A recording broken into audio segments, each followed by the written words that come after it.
Authentique, ironique, mordant. Marc Boilard n'a rien à prouver. Alors, on ne sait plus où donner de la tête parce que habituellement, on fait comme « My God, le prix des fraises, c'est pas achetable ». Là, le prix des fraises, c'est super achetable. Ça braille encore, mais c'est peut-être pour des bonnes raisons. C'est pour ça qu'on va en parler avec Sylvain Charlebois, directeur scientifique du laboratoire de sciences analytiques en agroalimentaire de l'Université d'Alousie. Hey, salut Sylvain. Bonjour Marc. Ça va bien? Ça va très bien. Je suis mon départ dans quelques heures là, pour retourner au Canada. Je suis au Brésil présentement. Mon Dieu, à titre de? En fait, je viens de passer une semaine à faire de la recherche avec mes collègues brésiliens, apprendre sur l'économie. Ici, c'est fantastique. Là. Ils produisent de tout. Vraiment, le Brésil, c'est un moteur économique agroalimentaire incroyable. Là. C'est le numéro 1 mondial pour ce qui est des exportations de toutes sortes de choses. On achète beaucoup du Brésil en tant que Canadien aussi. Alors, mais ils ont des défis. Alors, on était ici cette semaine pour se rencontrer pour tenter de comprendre ces défis-là, puis comment que le Brésil peut s'en sortir. Parce que là, actuellement, avec le contexte géopolitique qu'on connaît, là, eux aussi sont affectés par les Américains. Et ils travaillent beaucoup avec la Chine. Alors, c'est quand même intéressant comme perception, parce que nous, au Canada, on est vraiment ancré dans la réalité américaine, mais eux, ils se foutent un peu des Américains, là, chose qu'on devrait faire en passant. Puis, qu'est-ce que tu retiens particulièrement de ça? Parce que c'est intéressant, on tombera dans notre sujet juste un peu après, mais qu'est-ce que tu retiens de ta présence-là qui t'a le plus frappé? Ben, il y a 30 ans, là, Marc, là, le Brésil était un importateur net en agroalimentaire. Aujourd'hui, le Brésil nourrit à peu près entre 500 et 700 millions de personnes. Ah, God. Okay? C'est incroyable là, quand on y pense. Pourquoi ils l'ont fait? C'est avec une stratégie cohérente. Alors, si on veut être honnête ce matin, si tu me demandes si Canada a une stratégie cohérente, la réponse est non. Et là-bas, ça m'intéresse? Ben, juste la semaine dernière, le Parlement a adopté le projet de loi 202 qui protège la gestion d'offres. Puis chez au Québec, la gestion d'offres, c'est sacré, on ne devrait pas y toucher. Et c'est ce que le projet de loi 202 effectue. On protège le SM5, donc les filières sous la gestion d'offres, dont la filière laitière. Mais le problème, puis je viens d'en parler avec des collègues ici, puis en passant, des collègues de partout dans le monde. Il y avait 40 pays ici là, cette semaine. OK. Tout le monde est d'accord. Le projet de loi 202 rend le Canada moins attrayant comme partenaire futur pour ce qui est du libre-échange. C'est exactement le contraire qu'on devrait faire. Parce qu'on veut diversifier, on veut pas vendre aux Américains, on veut commencer à diversifier notre portfolio de partenaires pour ce qui est du commerce international. Puis le projet de loi 202 fait exactement le contraire. Sylvain Charlebois, dis-moi donc, la grande nouvelle ce matin dans le monde, si on veut, de l'agroalimentaire, justement, puis de la consommation, c'est Walmart qui vend des fraises qu'on se demande si c'est pas en dessous du marché, si c'est pas ce qu'on appelle les fameux loss leaders, c'est-à-dire on sait qu'on fait pas d'argent là-dessus, mais on attire des clients qui dépensent sur des trucs plus profitables.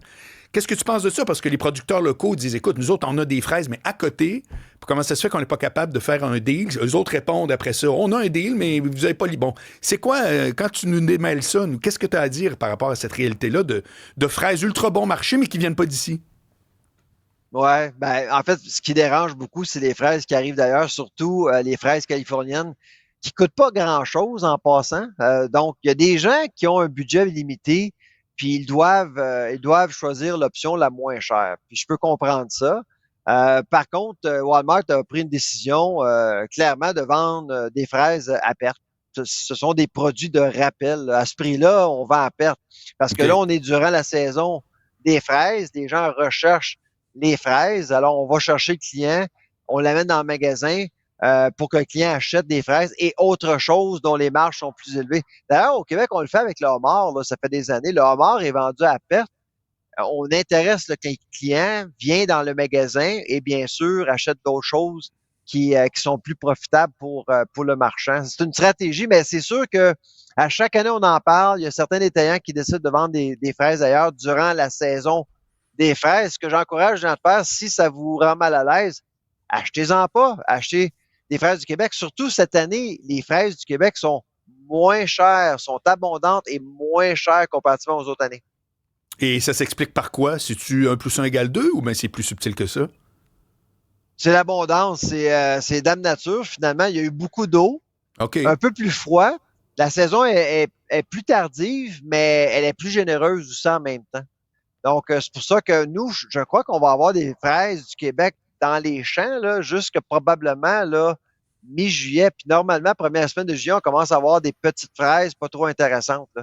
Moi, j'ai l'impression que la saison des fraises et la saison du maïs, cocombe, tout ça, dans le maraîcher, de façon générale, là, on devrait avoir une très, très bonne saison cette année.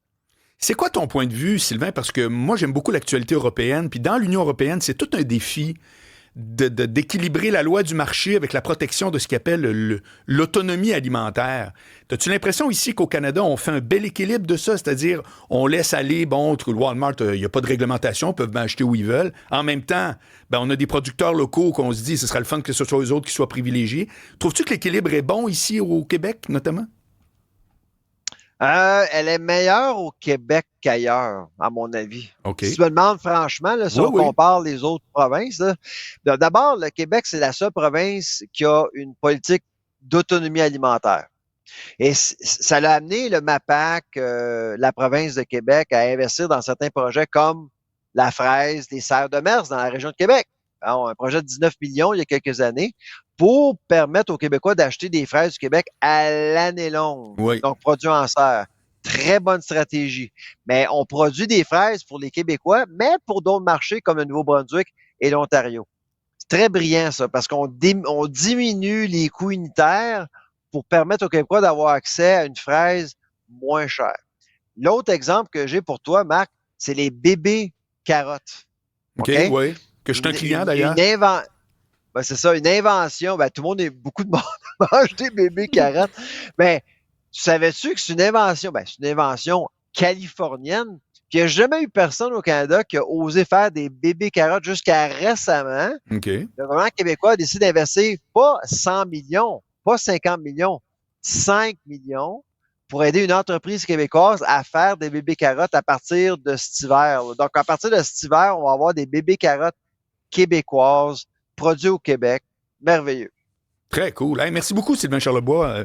C'est très intéressant. J'espère que tu vas venir me rejaser parce que c'est très éclairant ce que tu dis. Oui, vraiment. Merci beaucoup, Sylvain Charlebois. On passe cet été à Saint-Sauveur, fait qu'on va peut-être se voir en personne. Ah, pour vrai? Tu viendras en studio, ça, j'aime ça. T'arriverais du Brésil pour venir me voir, je le prends personnel.